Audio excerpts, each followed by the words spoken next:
Now let us discuss another important reaction of the carbene, that is called as insertion reaction. So what actually is insertion reaction?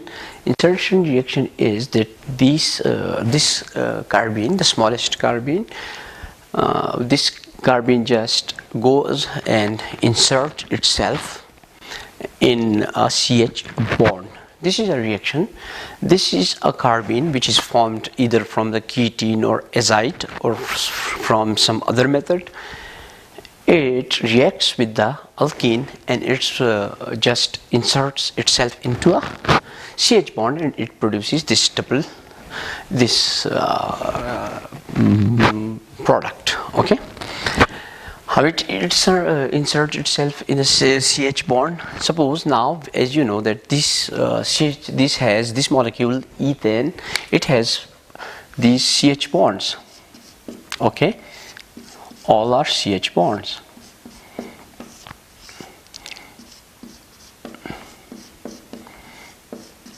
So what actually happens is that the carbene, it is a CH2. Let me write it like this. This is a, suppose this is a CH bond, okay, and a carbene reacts with it. So what happens? The carbene inserts itself into the CH bond. Mostly the singlet carbene inserts itself. How does it insert itself? This is a carbene, okay, say singlet carbene. It directly comes with some sort of a transition state. Let's see, it comes and sits between these two. This was the previous CH, and now the carbene, the red carbene, let me write it, CH2. It inserts itself in the CH single bond. So now you will understand that what's happening here. Okay, now there are 6 CH bonds in this molecule and all the bonds are equal or equivalent because this is a primary carbon and this is again a primary carbon. There are 1, 2, 3 CH bond, 1, 2, 3 CH bonds present in it, and now the carbene, the CH2 methylene, it is capable of inserting in any CH bond because all the bonds are equal. Okay, from the equal I mean that this is a primary carbon, 1 degree carbon, and this is a 1 degree carbon. It is sp cubed carbon or sp3 carbon. It is sp3 carbon. Both have the same environment, same thing. So the carbene can literally or theoretically insert itself into any of these CH bonds. Okay, so it can, suppose it insert itself here, so it will produce CH2 is here. Okay, and now this is the H, this H, it is the carbon. Say this is carbon 1 and this is carbon 2. This is a carbon 1. It inserts itself here.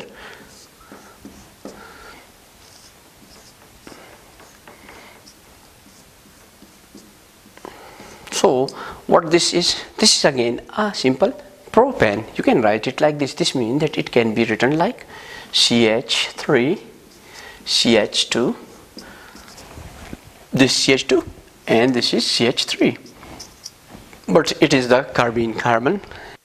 Now the carbon can, the CH2 can come here, it can also come here, it can also be inserted right here, here, here. If there are 1000 molecules of these olefins and suppose we have 1000 CH2 molecules, so in those in one molecule it will insert here, in the other it will insert here, here, here, in the other here, here, and in majority of cases cyclopropane is produced. Along with the simple normal propane is produced. Along with this normal propane, other products are also produced by double insertion, etc. But we are not discussing that. The major product produced will be this one. But this molecule is very simple molecules because all the things are equivalent or similar. Both the carbon are the same. What if the carbons are not the same? Then another terminology will come, and that's called as the selectivity. Okay.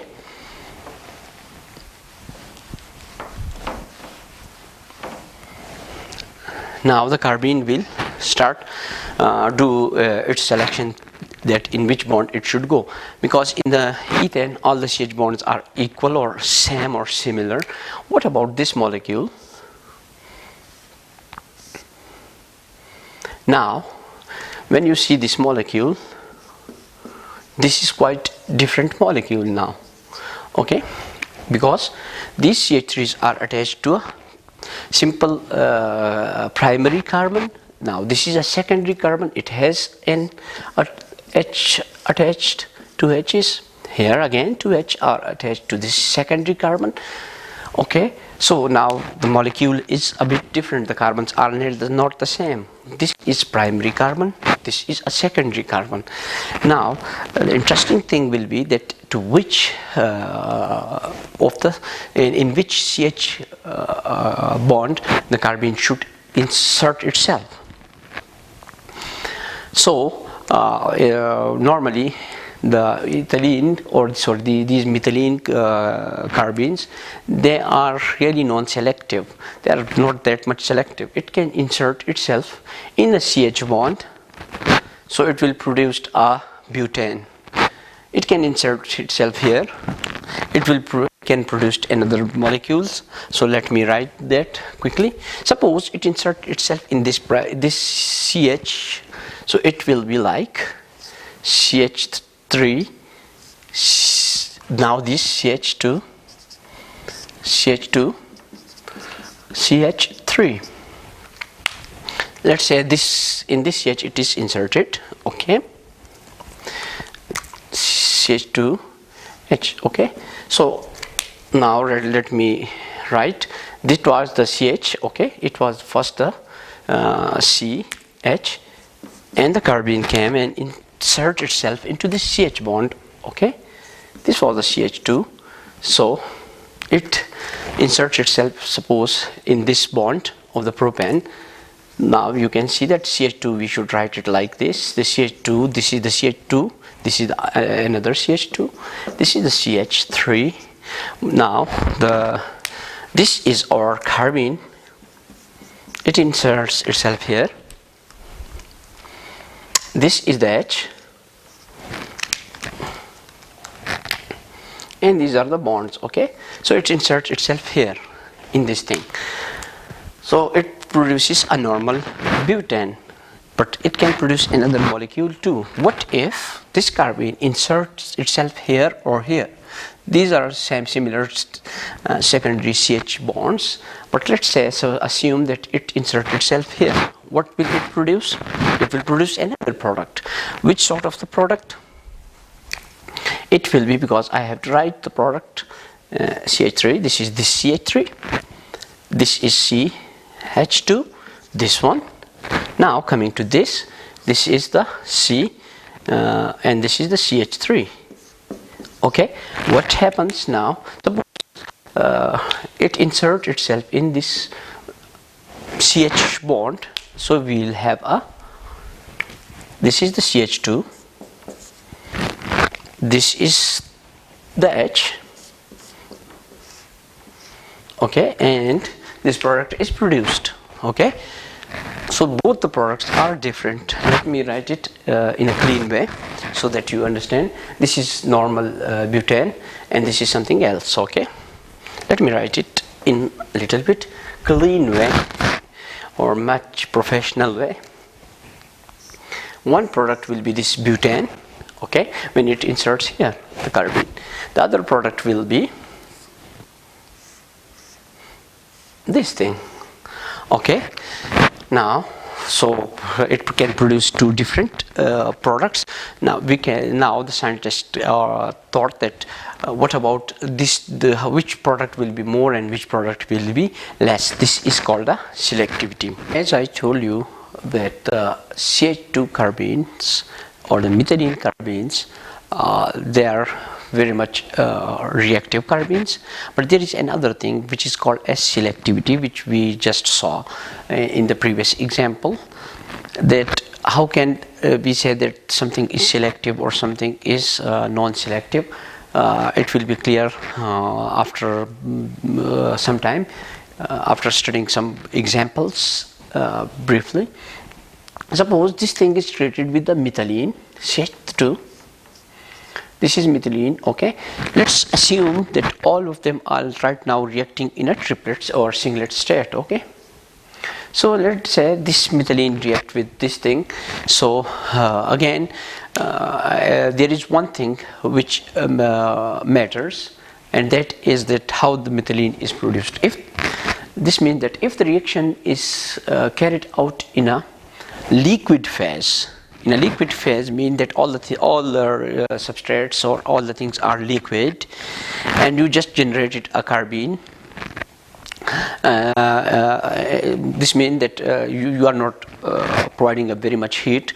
Just you shine light on some liquid. Suppose this is a liquid, okay, and you dissolve a molecule, ketene or azide into it, and just you shine light on it. So it will react with the azide or the ketene will quickly produce the carbene, and that carbene will now react with this thing. As we discussed quite a lot, that the alkyl carbenes are not very much stable. They decompose. But right now, as you see that this is only CH2, it doesn't have any alkyl chain, any CH3, CH2 chain, so it's a little bit stable, though it is again very much reactive, but it doesn't decompose like the alkyl carbons, okay. It may react, it can react with the other molecule, okay. If all the things are liquid, then this CH2 become blind in a sense that it can enter here in this CH, in this and in this in any of the bonds. Let me label these. These are primary carbons, 1 degree carbons, 1 degree. This is 1 degree. This is 1 degree. So it has 3, 6, 9, 12. Let's say primary carbon and CH bonds, okay. 12 primary carbon, okay, CH bonds, they are 12, okay. It has 2 secondary bonds also, carbons also. This is a 2 degree carbon, this is a secondary carbon, but it has 2 hydrogens, 1 hydrogen and another hydrogen, and this hydrogen. So the 2 degree carbon has, let me write it like this. It has 12 CH bonds, 1 degree. 2 degree has 1, 2, 3, 4 CH bonds. 4 CH bonds. There is a tertiary carbon also. This is a tertiary carbon, but it has also 1 hydrogen present on it. It is a tertiary carbon and it has hydrogen. Let's find another one. This is another tertiary carbon. It has again CH carbon. So there are 2. Sorry, this is called tertiary for 3. There are 2 tertiary CH bonds. These are primary. These are secondary. These are tertiary. But when this thing become blind, or you can say that if the reaction of the methylene is carried out in a liquid phase, then the methylene it become non-selective. Non-selective means that it can go anywhere. It is not going for stability. You will find soon that what I mean from the stability, that but it directly insert itself. Now it goes for statistics, or it goes for numbers. This thing is blind, because when it collides with anything, any CH bond, in first collision or in the second collision, it might insert itself, okay. But as you know, there are 12 CH bonds which are primary, 1, 3, 6, 9, 12. There are 4 secondary CH bonds, very less, and 2 tertiary bonds. So it will go for selective. It will go for numbers, because the number of the primary carbon is very much more. So the major product it will produce will be like this. So let's say it inserts itself in this thing, okay? So it will produce like, this is the carbene which is inserted, let's see, okay? And it is like this. This is a CH3, this is a 1 degree. Now let me write the other molecule as it is. Okay, it should produce like this, or it may insert itself in this bond. Okay, again it will produce the same product. It can insert itself in this bond. It will insert itself in this bond too. It will produce another of the molecule, different molecule like this. Okay, here it is inserted, so I increased a CH2. It can insert itself here. So majority of the products will be from those things. Okay,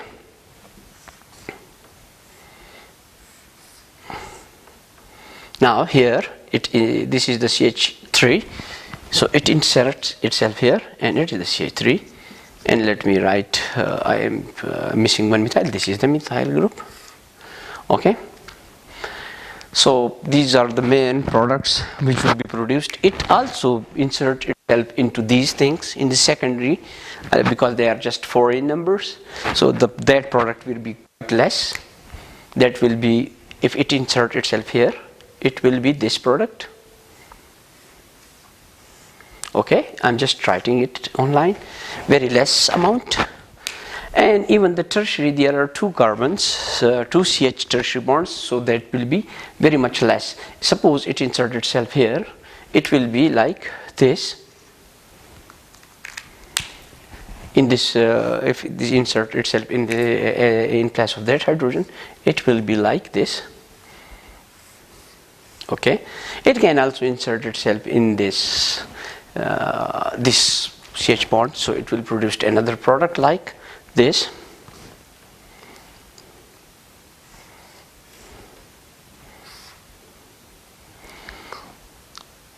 This is the other methyl group. This is the methyl group, and it inserts itself here, so it will produce this as a product. But as you see that this is just a rubbish. This reaction is rubbish in a sense that it is not controlled. Okay, this is one product, this is one product, other product, and chemists, they don't want such a product reactions that which will produce numerous number of the products, because in most of the cases, or in all cases, the chemists are interested in one product, or maybe another byproduct is produced. But here, what is this? This is just rubbish. This reaction is nothing. So in gas phase, this methylene carbon is, this thing is very much, sorry, in liquid phase you cannot do reaction with it, and it will produce this rubbish. Okay, and what about in liquid phase? Suppose if you go and react this methylene in a gas phase. In a gas phase means that you just increase the temperature of this thing, and just it is boiling, and you react this thing. Okay, methylene or the carbene with this thing. In gas phase, what will happen? It will achieve some selectivity. So from selectivity, I mean that it will prefer a little bit the tertiary carbon, CH bond, and then the other first it will try to go to the CH bond, and secondly into the secondary, and thirdly into the primary. But the primary are again very much, so it will again produce a rubbish result. Again you will be getting a mixture. So the methylene carbon, it can, you can say that this thing is blind, and it can insert itself in many CH bonds. So this is not a practical reaction, and it's not a good reaction. Okay, So as we saw that the methylene carbenes, if produced in the gas phase or liquid phase, in both cases they are a bit non-selective. In the liquid phase they are almost blind, and in the gas phase again they are not very good, and you cannot achieve the controlled reaction with them. But there are certain carbenes that are more selective. Let me write them. Okay, these are the carbenes which are selective. Okay, this thing, and suppose this thing.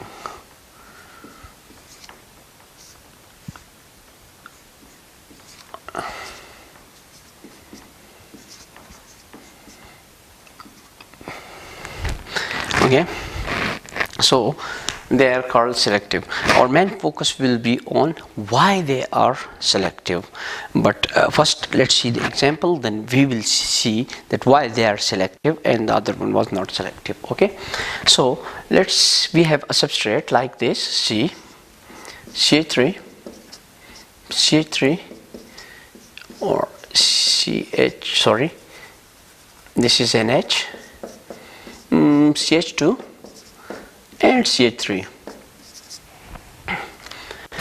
If suppose we want some selective product, then we can use those things, they are selective. Okay, so let's compare the selectivity, because selective to what? So they are more selective than methylene carbenes. So if you react those things with the methylene carbene, this is the CH2. Okay, if you react this thing with the methylene carbene, you can get many products, as you can have this CH substituted, you can have CH2 CH3 here. Okay, you can have this substituted, you can have this substituted, you can have this substituted, you can have this substituted. Okay, so you will get a mess of products which we discussed earlier. But suppose now you come and you just react this reactant with this. Okay, this carbene with this.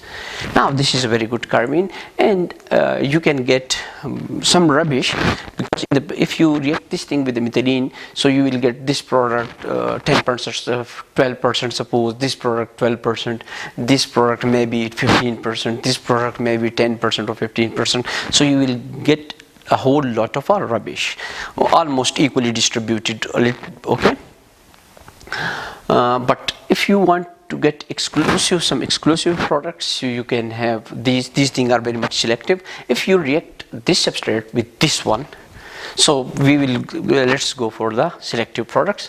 So you will get in majority this product as a major product, this. Okay, now this is H, I'm sorry, now this is NH, and you will get this, suppose let us number it 1, 2, and on the 2 it is carbonyl.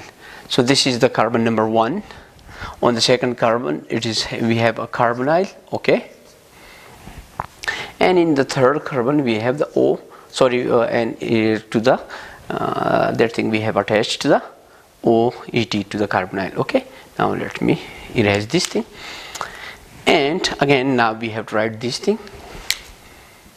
This is, sorry, I was supposed to write this thing on a blue pen, CH2, CH3. Okay, so you have this product now.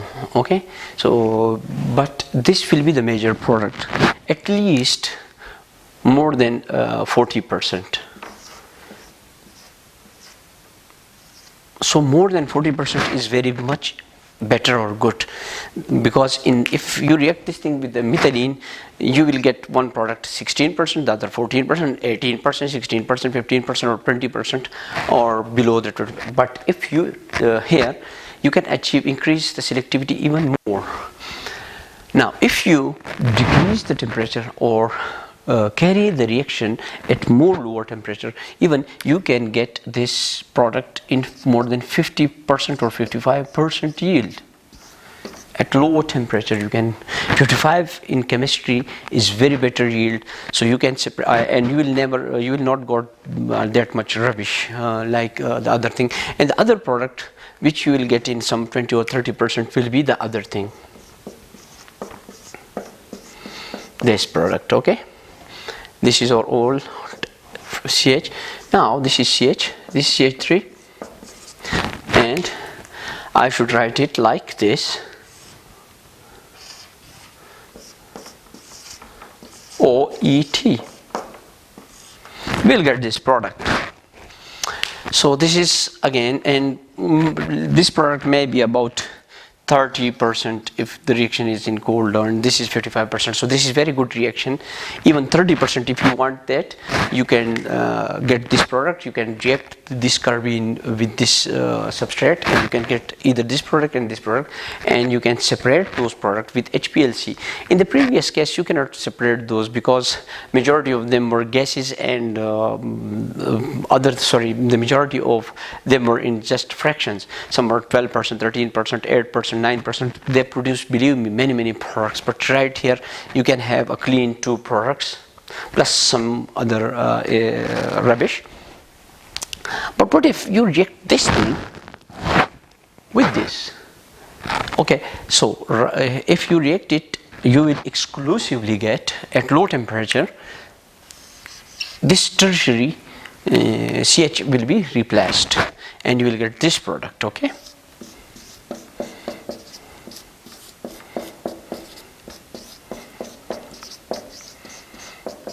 let me bit exaggerate it, the product quantity.